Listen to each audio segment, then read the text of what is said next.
What if everything you know about the world is only the tiniest fraction of what actually exists? Today I want to take you through a series of strange ideas, hidden psychological tricks, scientific anomalies, and mind-bending, what-if scenarios that might change how you see reality itself. And at the end, I'll share my own view on what all of this means for us as humans. Let's begin. Here's the first question. Did you know that your brain is constantly lying to you? Not because it wants to, but because it has to. Humans receive more than 11 million bits of information every second, and your brain can only process about 40 of them consciously. So what happens to the rest? Your mind filters, deletes, and reshapes reality into something simple enough for you to survive. What if your entire life is based on a filtered version of the world? I personally think we are living inside a customized mental simulation created by our own senses. Now imagine this. You're walking down a street, listening to music, and suddenly you get a strange feeling like someone is watching you. That feeling isn't random. Humans evolved a built-in threat detection system that works even when you're not paying attention. Researchers discovered that the brain can detect a pair of eyes staring at you faster than any other shape in nature. So what if our fear of being watched is actually a survival instinct, not paranoia? I think these ancient reflexes are proof that humans are still far more primitive than they believe. Here's a surprising fact. Time doesn't pass the same for everyone. It literally speeds up or slows down depending on your emotions. When you're scared, your brain forms memories faster, and time feels stretched. When you're bored or living a routine life, your brain barely records anything, so entire months disappear in your memory. That's why childhood feels long, everything is new. And adulthood feels short, everything is repetitive. What if the secret to living a long life is not about years, but about novelty? Personally, I believe new experiences create psychological immortality. Let's go deeper. If you ever felt like your memories are unreliable, that's because they are. Humans don't store memories like computers. Every time you remember something, you actually rewrite it. Your brain updates the memory with your current emotions, beliefs, and expectations.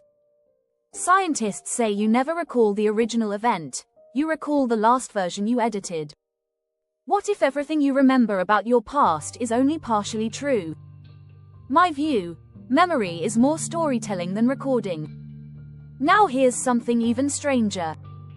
Your brain makes decisions before you're aware of them. In one experiment, people were asked to choose between two buttons.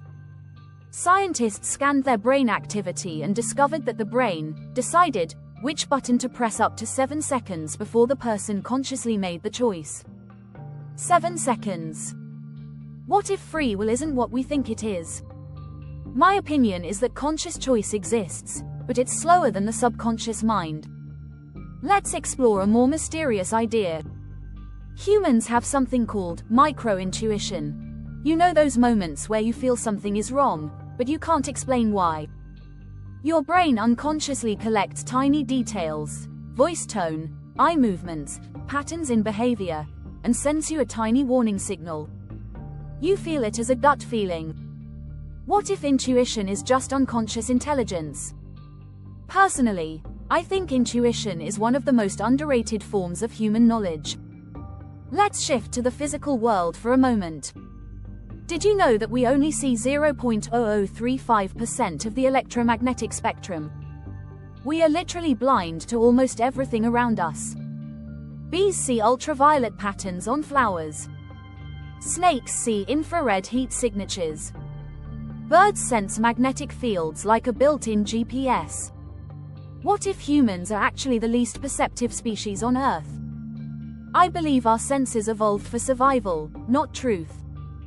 Now a fun, what if? What if Earth actually has 2 moons, but we can't see the second one?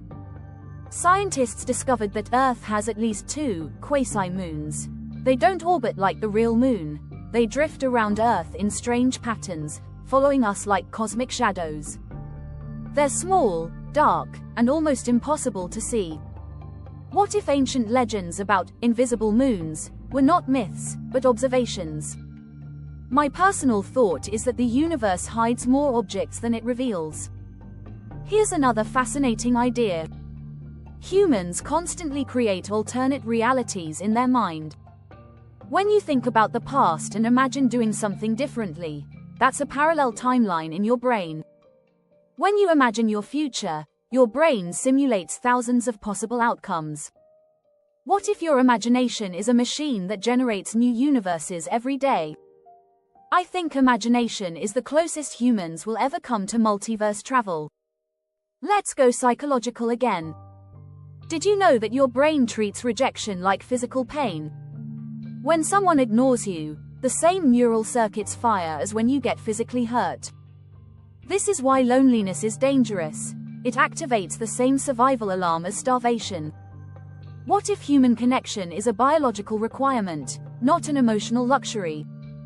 Personally, I think we underestimate how social our species truly is. Here's a strange scientific fact. When you fall asleep, your brain doesn't shut down, it becomes more active. Dreams are your mind reorganizing memories, solving problems, and rehearsing future situations. That's why people sometimes wake up with solutions to things they couldn't solve during the day. What if dreams are not nonsense, but training simulations? My view, dreams are your brain's night shift. Let's imagine something unusual. What if every thought you have shapes your brain physically? Because it does. Every repeated idea strengthens neural connections, while unused ones fade away. This is how habits form and how personalities change.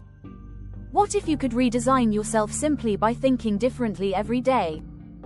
I believe identity is a flexible structure, not a fixed one. Now let's talk about the present moment. You never experience it. Everything you sense is delayed by a fraction of a second while your brain processes it. So the now you think you're in is actually the past. What if time itself is just a psychological illusion? Personally, I think the present is a story we tell ourselves to feel stable. Finally, here is my conclusion. The world you live in is only partly real. The rest is built by your brain, your beliefs, your memories, your fears, your imagination, your expectations. And once you understand that your mind shapes reality more than reality shapes your mind, you become free. Free to think differently. Free to change. Free to grow. Free to redesign your world from the inside out. And that, in my opinion, is the true power of being human. What about you? Which of these ideas changed your perspective the most?